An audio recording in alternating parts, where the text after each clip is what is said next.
Welcome back to the BOM process. We're still in Module 1 where we're talking about the 4 machines you need for your business.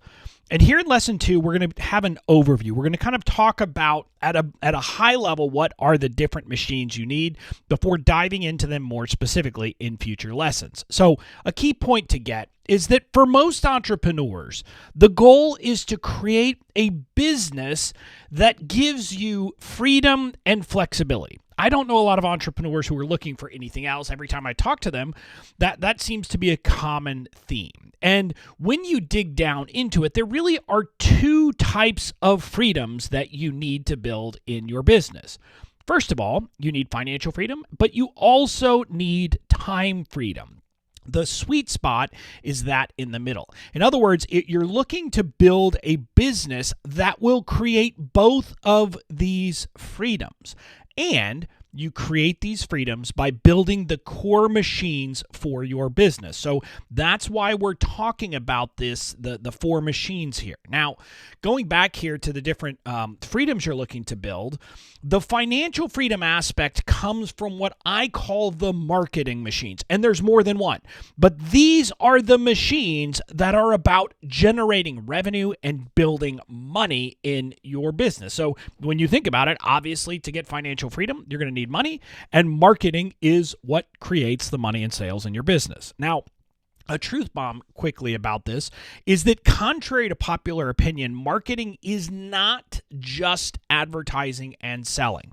It includes every touch point with your audience. And this is an important concept because when you hear people in the online space use the word marketing, oftentimes they're using that to mean paid advertising and sales funnels and things like that. And that's part of marketing, but that's only a part. And so we need to think more broadly. And there are 3 machines that are part of your marketing, the marketing in your business. Now, the first is the traffic machines. This is to get eyeballs on your offers, your content, all of the other stuff. It's about getting people to see you. It's about generating that traffic. Next is the conversion machine to turn traffic into customers. And that's kind of where you really do the work of getting them from cold people who don't know anything about you, but they've seen your stuff to ultimately buying. And there are multiple steps along the way.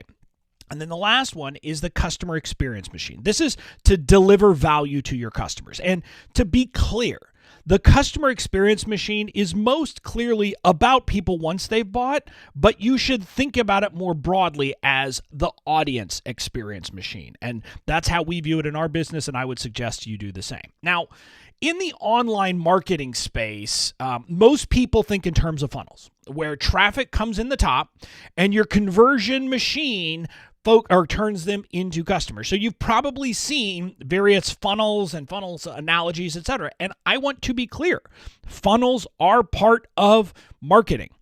But the problem is that here the focus when people talk about funnels, they focus overwhelmingly on creating an effective conversion machine. They're talking about that middle piece. How do we turn leads into buyers?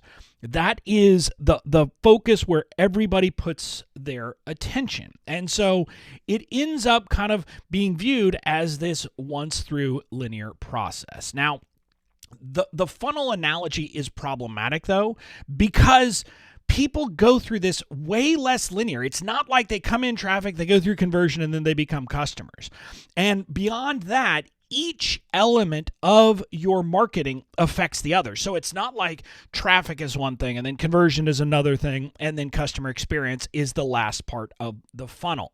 So instead of thinking about this as a funnel, the better way to think of it is as a virtuous cycle, or really kind of as a triad where all 3 of these elements, you see them that improving one piece of the puzzle will improve the others. In other words, if you kind of improve your traffic machine, it will often improve your conversions. If you improve your conversion machine and do that the right way, it can increase traffic and lead to a better customer experience. And if you build a better customer experience, it can lead to more traffic, but also can create more conversions. There's a lot of ways this can happen, and customer experience is the most obvious. If you give people a great experience, 2 things will happen.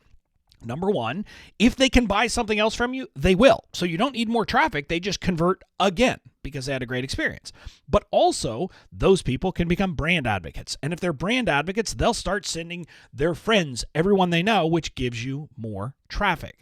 And each one of these, there is that kind of interconnected nature. So instead of thinking of these machines as kind of a straight through funnel, the better approach is to think of them as this virtuous cycle where each element affects the others. So those are the marketing machines at a very high level. Now, coming back to the machines for your business. So the marketing machines give you the financial freedom ultimately, right? You can see they get you traffic, they help you convert it, and you give great experience, so you make money. That's ultimately what happens there.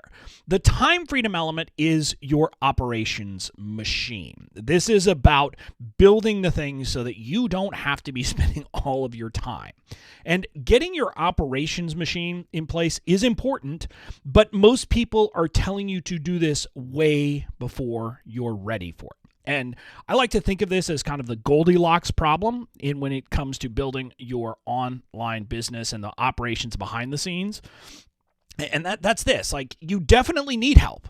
So you're not going to be able to run your business by yourself or only with a VA or two. Well, you're not going to be able to do that if you want to take yourself out of the operation of the business and give some of that freedom and flexibility. Now, you could build a business where it's you and a VA or two, but you will be integrally involved in all aspects of your business, which means it's going to be very difficult for you to step away, take a break, etc. So if you want to build a business that's going to give you freedom and is sustainable, etc., you're going to need to build help.